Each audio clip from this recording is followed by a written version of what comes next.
Sa mga madalas ma-flatan sa biyahe nila, panoorin niyo 'tong video na 'to kasi nung isang araw na-flatan ako. Ay putragis ka. Gagi guys. Flat yung gulong ko. Awit. Aray ko po. Aray ko po. Bakit naman nag-flat yan?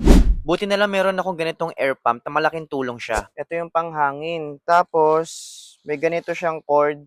So, ibig sabihin, sasaksak nyo lang siya dun sa may saksakan ng kotse nyo kung saan man.